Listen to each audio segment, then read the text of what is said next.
President-elect Donald Trump hosted some of the technology industry's top leaders at Trump Tower in New York yesterday, and he made some comments that should concern you. So according to The Verge, he said the following: "Anything we can do to help this go along, and we're going to be there for you. You'll call my people, you'll call me. It doesn't make any difference. We have no formal chain of command around here." Okay, so he said this to Apple CEO Tim Cook, Alphabet CEO Larry Page, Amazon CEO Jeff Bezos, Facebook COO Sheryl Sandberg, Microsoft CEO Satya Nadella, IBM CEO Ginny Rometty, Oracle CEO Safra Catz, Intel CEO Brian Krzanich, Cisco CEO Chuck Robbins, and Trump's key donor and advisor Peter Thiel, who sits on Facebook's board of directors, among other things. So this is bad. Now, at face value, I feel like people who aren't like political junkies, they might see this story and go, well, I don't see what the problem is. It's Donald Trump being nice to tech billionaires. That's it. You know, people who actually did kind of make it in a meritocratic way. They're not people who were born with a silver spoon in their mouth. They're people who are really smart and really busted ass and basically, got to build these giant companies, or they're leading these giant companies. So you would think, oh, what do you mean? It's fine. It's a president meeting with some business leaders. That's all. Here's why this should concern you. Number one, the government is supposed to regulate these companies, not work with them. There's supposed to be an adversarial relationship. I mean, it's the same thing with like the problem on Wall Street, the problem with the banks, and this led to the crash, is there was deregulation, there was tax cuts for the rich, and there was favoritism. They were in bed together. So instead of the federal government regulating these businesses, regulating these banks, these financial institutions effectively, and saying, hey, you can't do that, you can't do that, hey, that violates this law, that violates that law. Instead of doing that, it has all systems go, you do whatever the fuck you want because you're my buddy, I'm going to let you get away with it. And what happened as a result of it? A giant crash. The same kind of dynamic is also negative when it comes to technology companies. You want the president and the CEOs of these giant tech companies, you want them to really be in lockstep together? So whenever Trump tells them to do X, Y, or Z, they do X, Y, or Z, or vice versa. Whenever they want a favor, okay, and that leads to the next points here. The second thing is he's likely buttering them up because he wants favors from them. And of course, the government should get zero favors from those companies. You remember not that long ago, it was Tim Cook of Apple saying, no, I'm not going to try to crack this encrypted cell phone for the FBI, for the government, because they were asking, they're like, hey man, look, there was this bombing, there was this attack, and we can't crack the phone. So now we want you to crack it. And he was like, no, I'm not going to do that. Now, that can be spun as, oh my God, he's weak. Tim Cook is weak on terror. He doesn't care about terrorism. He doesn't care about terrorism.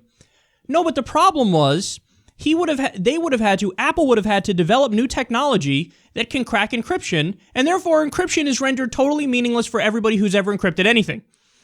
So it's basically totally destroying privacy to solve this one case, which is not something you should do. But imagine if Tim Cook, Donald Trump had buttered up Tim Cook, and it was Donald Trump asking for that information. Maybe he does it on the low. Tries to keep it quiet, but does it. But either way, that technology is created that can bust through super high-level encryption.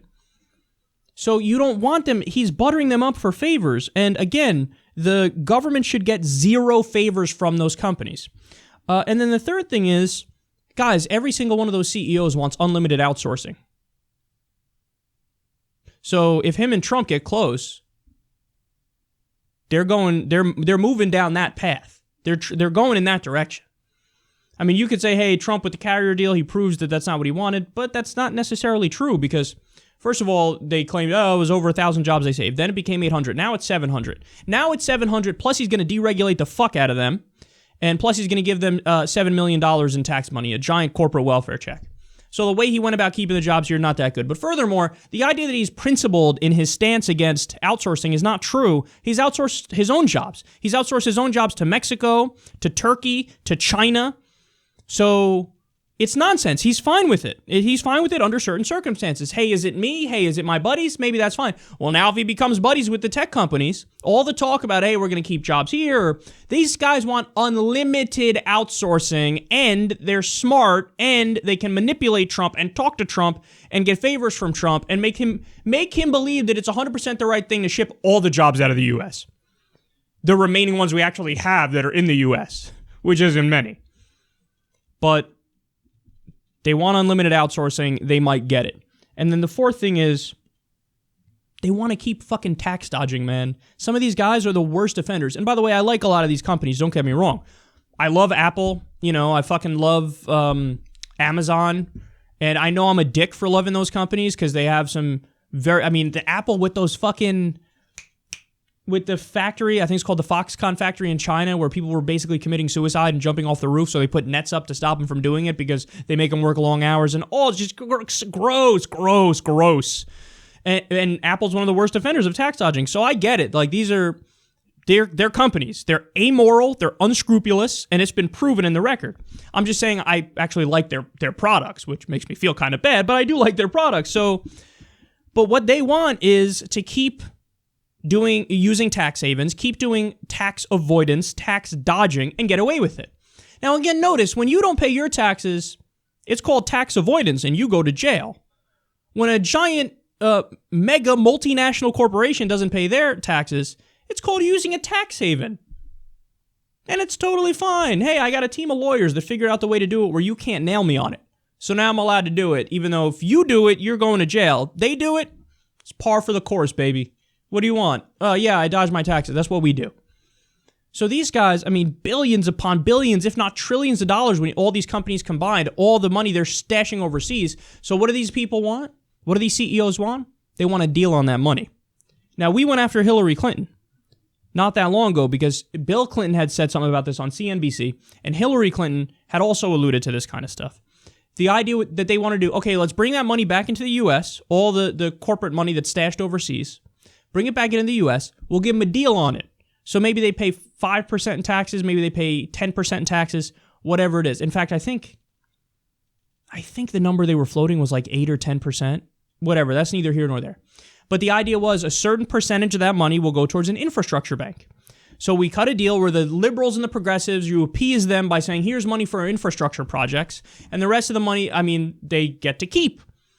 So they're supposed to be paying a much higher rate than that. They're dodging their corporate taxes. The corporate tax on paper, I think, is about 30%, but the effective rate is much lower. The effective rate is about 15%. So on paper, we have one of the highest rates in the world. The effective rate, which is what people actually pay, is much lower, is one of the lowest in the industrialized world.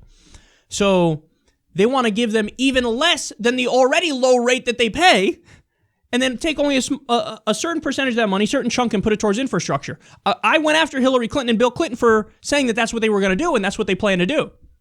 I guarantee you that whatever deal Hillary and Bill had in mind was going to be better and tougher on the companies than whatever Donald Trump has in mind, especially now that he's meeting with all these CEOs. Ideally, they want to pay zero on that money.